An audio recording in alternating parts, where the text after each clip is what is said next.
I hope everybody's well. I want to welcome the new members that are part of our group. And it's been a while that I haven't made any videos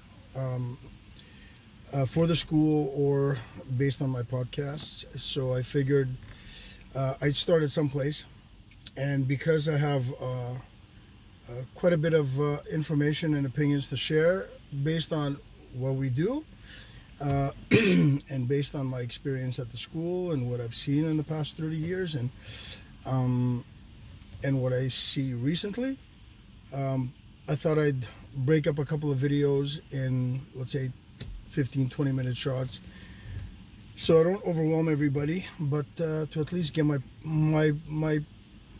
views across that might be able to help you guys out as well, and share with you some of the thoughts that I have based on what I see and what I've seen recently and what has been going on in the last few years in schools, in our place, the present condition of things in kids' behaviors and so on and so forth. Today's particular discussion, today's particular thoughts are based on the difference between a sport for discipline and a sport for fun. Now, that's of course open to interpretation, most people will say, but there are differences, and there are differences because one does one thing and one focuses on something else. Now, everything has discipline, everything. You throw darts, you need discipline. You've got to have focus and discipline to be able to get those darts. You go learn how to skate, you got to be focused in the beginning to learn how to skate. You got to be able to, feel your balance, get it. It requires a certain amount of discipline, right? Everything requires discipline. Anything you do requires discipline, and everything you do requires some type of focus. But there are certain things that you can't do off the bat that require training. Some of these conversations I have with my 8 o'clock class, because they can understand the things that I put forward to them. And these are things that sometimes the 7 o'clock class, which are the smaller ones under 12, might not necessarily understand. So I share these with you, so perhaps you can share them with your kids and share them with somebody else if you think it's helpful. Yes, you have my permission to pass this video on. This video is not private, it is public. So you can catch it on this will take you, it has taken you straight to my YouTube channel for this, right? So,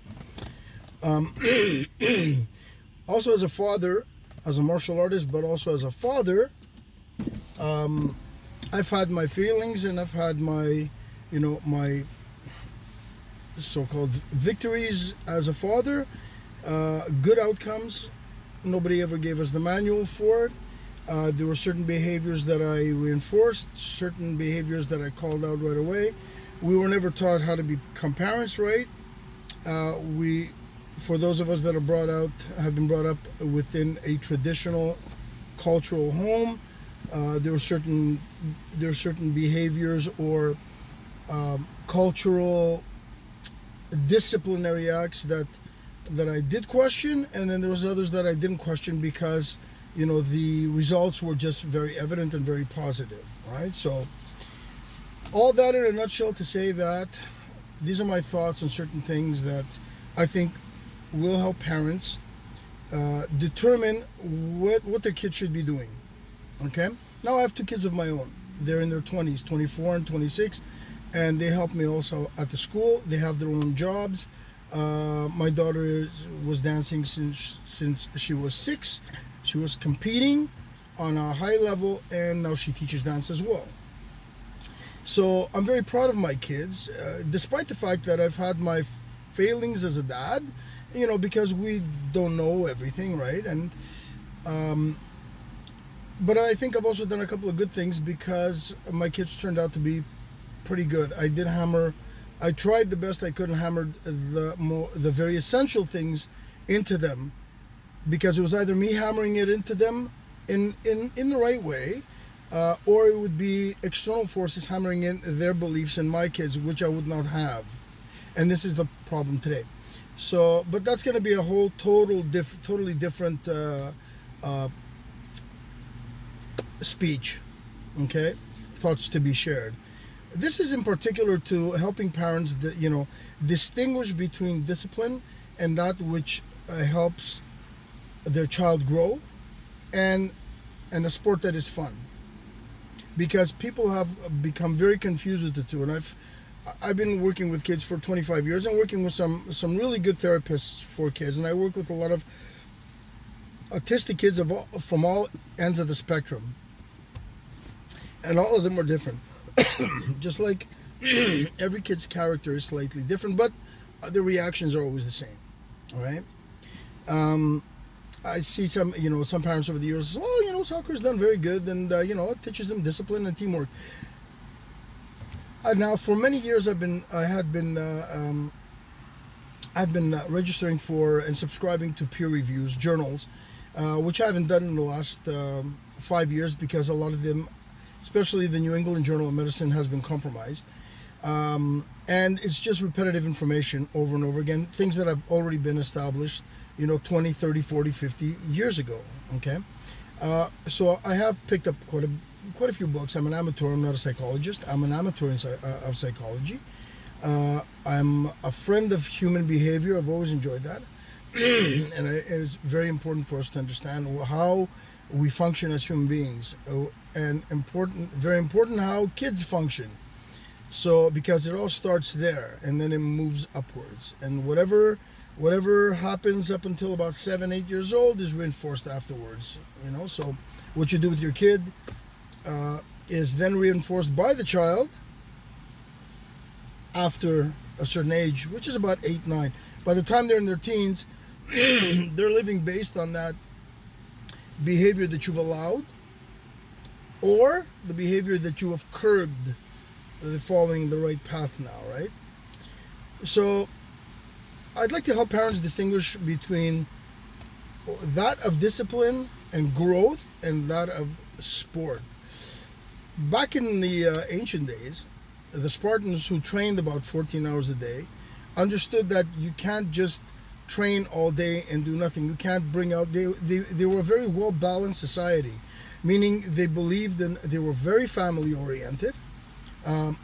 Despite the fact that they were, they trained for, to become killers in battle, they were great husbands. And sort of the wives trained. The wives did train. Women trained separately from the men. They were very, very, very unified as a household. They understood that the way that they bring up their child would benefit them, the child itself, and the society, the city itself of Sparta. So it was very well calculated the way they did things, and because they were very religious people, there was always limits and boundaries to everything. So the men were very, very involved in the house and the upbringing of their child. The woman was the primary, person who raised the child and disciplined the child in the house, while the father was out training or in battle. So the women were very tough too, but they were very loving as well. They understood that love conquers fear. That was the main premise behind the Spartan way of life. And they needed a balance, because they cannot have a society that trains for war and is very warring within their home and within their society. They couldn't have that. They needed to make sure that everything was at peace at home. The chaos would happen outside of the home in the battlefield, but in their home it would be peace. Now, they would train 14 hours a day, but they understood that they could not live like that. They can't live with that type of warring mentality. So they needed something to release and have fun. They needed a balance of their senses, a balance of their emotions and their feelings, right? And when I say a balance of their feelings, they didn't sit there, telling each other whining stories. They would, after the training was done, then they would go off and enjoy a few hours on the soccer field or the field hockey field, where that's what they did, was field hockey. I mean, there's mosaics and ancient history that confirms that. So they would go off and play hours with it. Yet, although be it a little rough, but that was fun for them. That was very fun. One, that built their teamwork also. Now, they were able to distinguish between discipline, growth, training, and fun. They didn't practice to become soccer players or good field hockey players. They just went in and started playing, and over the years, they practiced a little this, that. They didn't have leagues. They just became pretty good at it because it was just habitual. They'd see other guys who were playing it for years, and they do the same stuff. Their main thing was the training. They knew the difference between training and having fun. We've taken now sports, which does require discipline, and only at a certain level do you have training. And I know quite a few people actually, that had reached a high level, been cut, and those were the very few got cut in juniors or got cut before the NHL. Those were the very few of the people that I knew, and I could say that they took something that started out as fun and then turned it into something very serious as they grew up. This didn't happen off the bat. Now, there's a difference between something that starts off as fun and something that starts off as training, as discipline, as growth. Growth begins immediately in a martial arts school. Growth begins immediately from all perspectives: psychological, emotional, physical. And it is primarily that which parents need to understand. There are times where we are anything but fun, especially after a certain amount of time in there. For example, bunny hops are not always fun. There's kids that sit there and go, and I go, oh yeah, you can. Now, my job is to convince them that they can, that they got to find that side inside of them to say yes. Well, let's compare that with soccer for a second. And I do because I had both my kids in other sports, and I myself played hockey, when I was a kid too, and did this at the same time. This is what challenged me the most, so I stuck to this. It just is what it is, right? So, and while in soccer, when you start the ball, get the guys going, show them the formation, and go out and kick it to him, let's go, kick it, it's okay, you did great, buddy, and that was it, and that's that for quite a few years. Now, I kind of I was shocked recently to hear that what some schools are charging little, families for their little 7-8-year-old for 3 months, as if he's going to go into the big leagues at some point for a 1 or 2 times a week training lesson. $1,000 for 3 months. I'm not going to say what organization, but I mean, dude, if you're paying $1,000 every 3 months in the hopes that your kid might one day make it into the European League, I think you're the one with the problem. Because for you to plan that far, like, in Scripture it says, man plans and God laughs. Now, we're talking, it's not planning a trip to Greece. You're planning, hopefully, that your kid actually makes it to the, to the European leagues. You're dishing out $1,000 for a 7, 8, 9, 10-year-old kid every 3 months to get special training once or twice a week, an hour of this, an hour of dribble. You know how many people went through that? And I have students in my school who reached right up to junior and got cut. And these kids were training. And by the way I see them train at the school, you can tell that these kids were focused and disciplined, and they were 100% behind what they loved it. They were aiming for the stars, and unfortunately, for one reason or another, they got cut. Now, you take the beginnings of soccer or hockey or whatever, and I was a coach for hockey too. I actually coached Leo Husakos, who was an amazing hockey player. I think he got cut just prior to the NHL. He was an amazing hockey player. He's an amazing senator now. And, we're just having fun with the kids. And actually, we did our own thing with them because the manual just didn't do it well.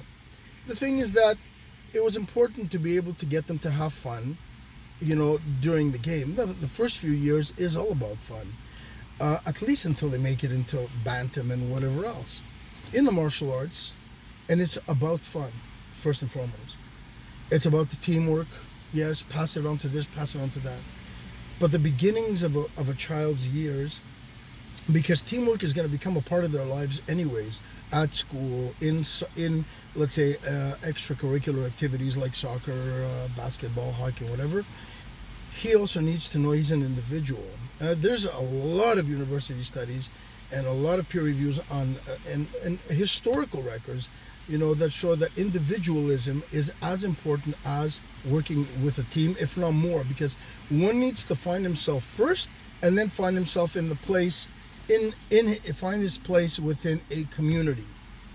But one needs to find himself. Anything other than that, reinforcing strictly only as a team, working for the team or for the this, for the that, that's called communism.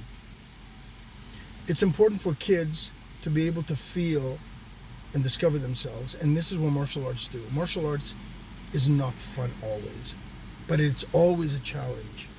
When a kid says, no, I don't want to do the bunny hops, is because he's facing certain fears. It's hard. At 3 years old, I've got 3-4-year-olds that are just like flying through the bunny hops. When you have a 13-year-old or a 10-year-old or an 11-year-old who can rationalize a little bit better, going, oh no, I understand what anguish means.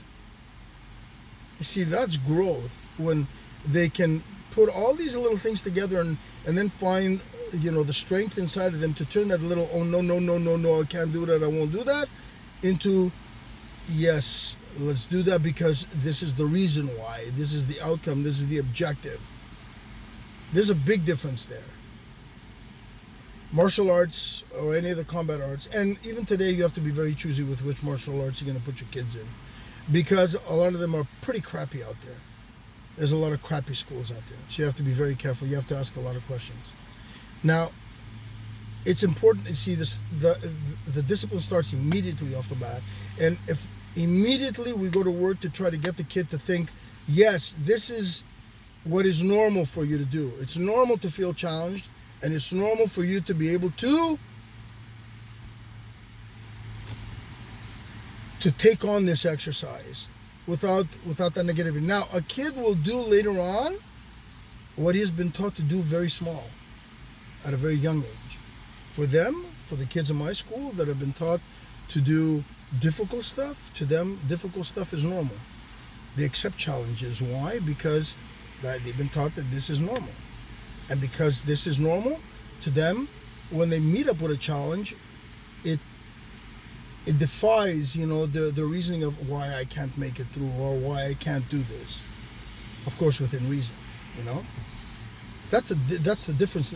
It starts immediately, the growth, and it weighs on them as human beings. It builds their character because they have to discover themselves. They discover their fears, their frustrations with some exercises that they can do, and at the same time they get to know themselves much better as individuals and as a team, where one supports the other. But I cannot help you do your push-ups or your bunny hops or your 500 or your 1,000 kicks. You're going to do it yourself, for yourself. In the team sports, well, I sit out half of the time, and it's okay because the rest have to play. It's only fair. And when you're on there, you do it your best, and that's it. You're a part of the team. Even though there's always one star out there, and the rest are just kind of like there to help the stars score.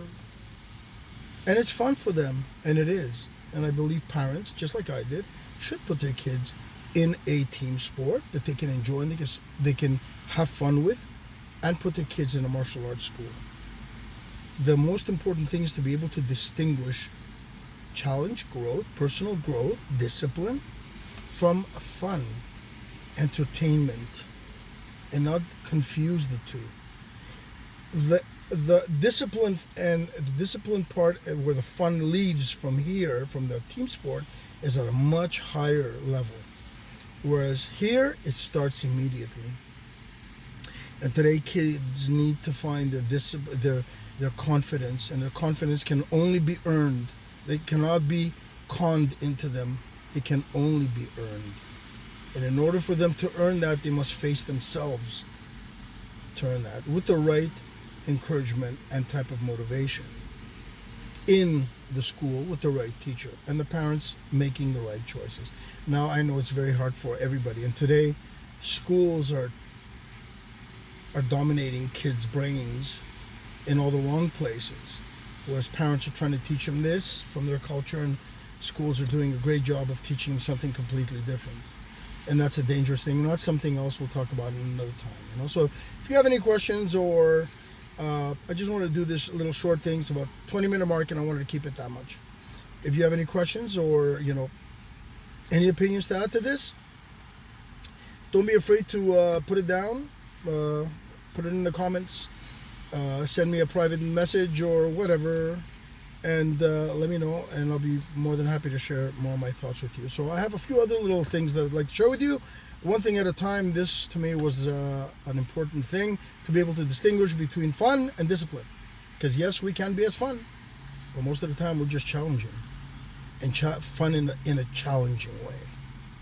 So having said that, I hope that kind of helps clear out certain things in a very small period of time. This is a big conversation condensed into 20 minutes worth. So if you have any questions, just let me know, and that's it. Other than that, I'll see you guys at the school, and if this helps you out or clears up a few things and you think it could help somebody else, don't be afraid to share the video.